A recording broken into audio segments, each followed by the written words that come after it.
Bom dia, pessoal.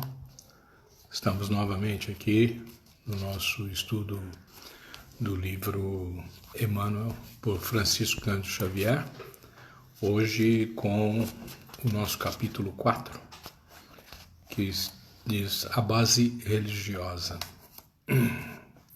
No futuro, viverá a humanidade fora desse ambiente de animosidade entre a ciência e a religião, e julgo mesmo que em nenhuma civilização pode a primeira substituir a segunda.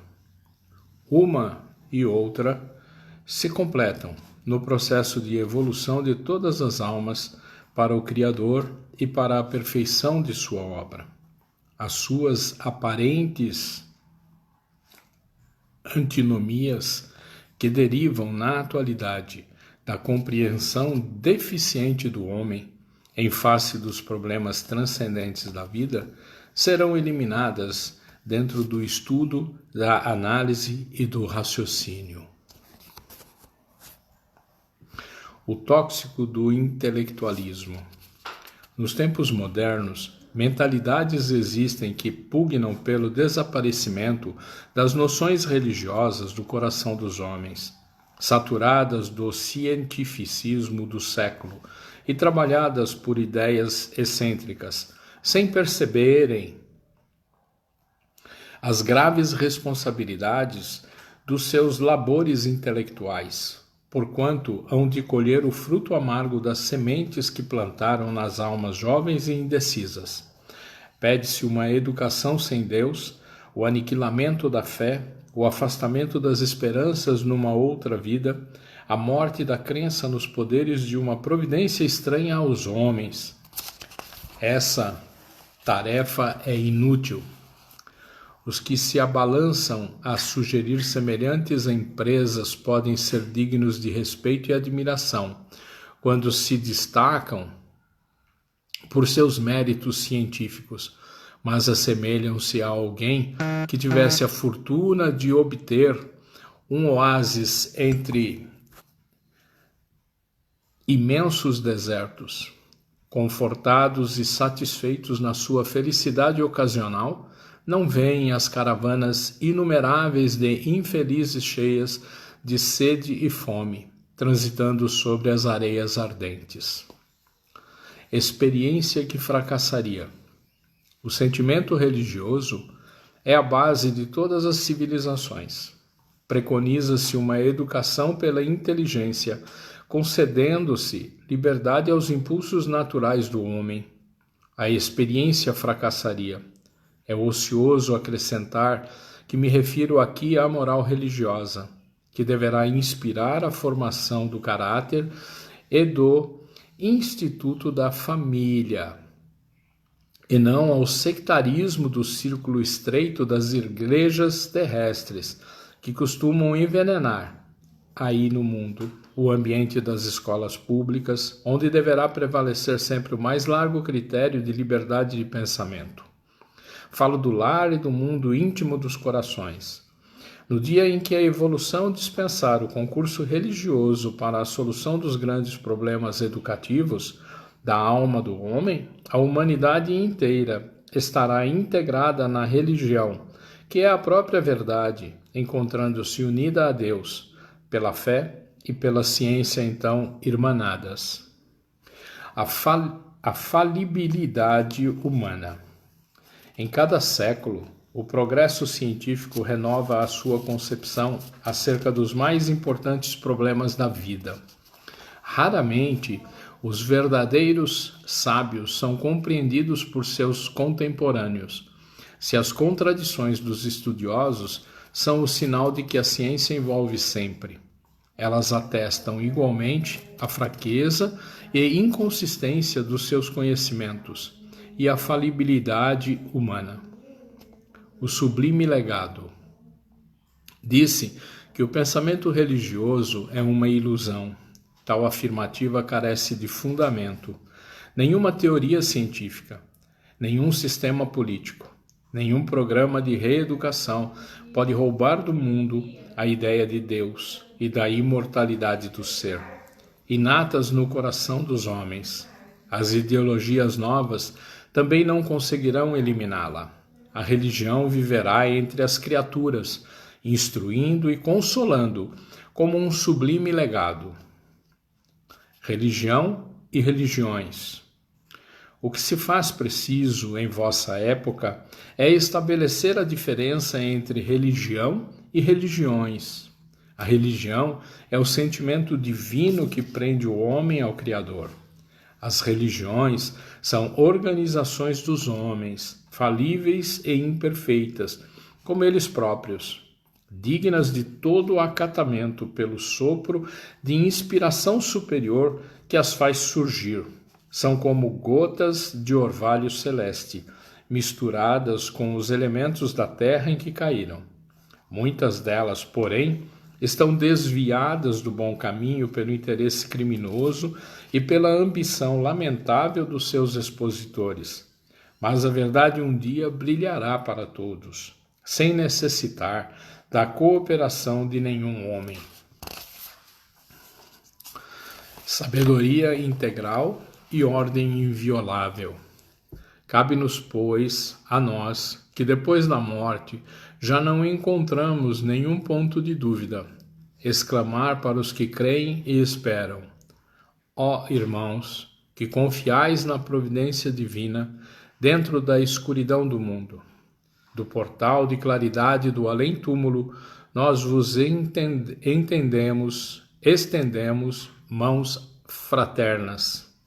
Nossas palavras correm pelo mundo como sopro poderoso de verdade. A morte não existe e o espírito é a única realidade imutável da existência. Todas as Babilônias do passado jazem no pó dos tempos, com as suas glórias reduzidas a um punhado de cinzas, mas dentro do universo, 1000 laços nos unem. Sobre as ruínas, sobre os escombros das civilizações mortas e dos templos desmoronados, nós viveremos eternamente. Uma justiça soberana, íntegra e misericordiosa preside aos nossos destinos. Na terra ou no espaço, unamos os nossos esforços pelo bem coletivo.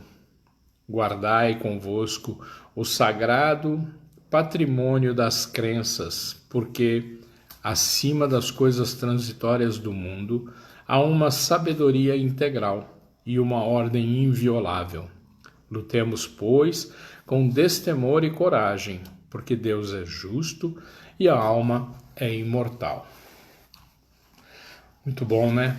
Essa passagem, capítulo 4, que fala da base religiosa de toda a nossa história, de nossa concepção, e que traz, Emmanuel nos traz várias passagens, várias situações pelas quais nós mesmos fomos nos colocando, embutindo na nossa caminhada terrena, no momento da nossa reencarnação, no momento da nossa encarnação, nós fomos desviando os caminhos, né? Ele faz uma relação muito gostosa sobre religião e religiões, né? Ele distingue isso. E é bastante interessante isso, porque a religião é aquela que nos mantém na ligação direta com o Pai, né? E as religiões são instituições que são criadas pelos homens, que não têm uma necessidade na realidade. A necessidade no surgimento das várias religiões tem a ver com ostentação, com politicagem, com vantagens não tão adequadas, porque a religião em si é o meu contato com Deus, é a minha ligação com o alto, né? Eu não preciso de um prédio, eu não preciso de uma ostentação de imagens, eu não preciso de dinheiro, eu não preciso de absolutamente nada para praticar a religião, como Emmanuel nos traz aqui, né? E ele dá nesse capítulo vários momentos da falência do ser humano dentro do planeta Terra.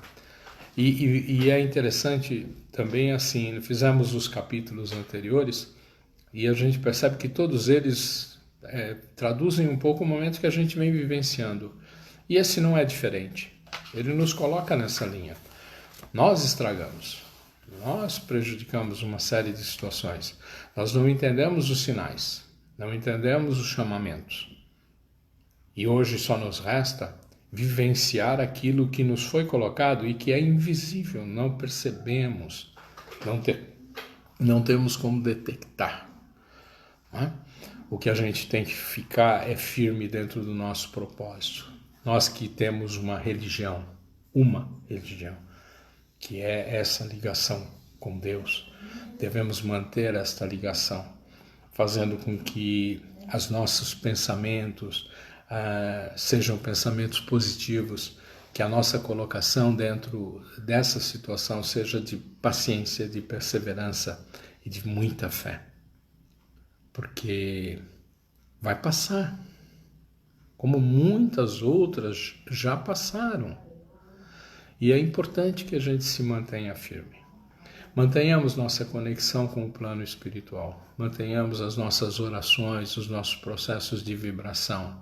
Cada um de nós, se estiver fadado a passar pela situação, a conviver com esse vírus, a adquiri-lo, a ter que superar, ou ver um dos nossos entes queridos acometido da doença e eventualmente indo para o caminho pior. Tenhamos fé, tenhamos esperança. Não percamos isso, porque se isso nós deixarmos de lado, o que se instalará em nosso ser será o medo. E o medo só vai provocar que a gente se desalinhe cada vez mais.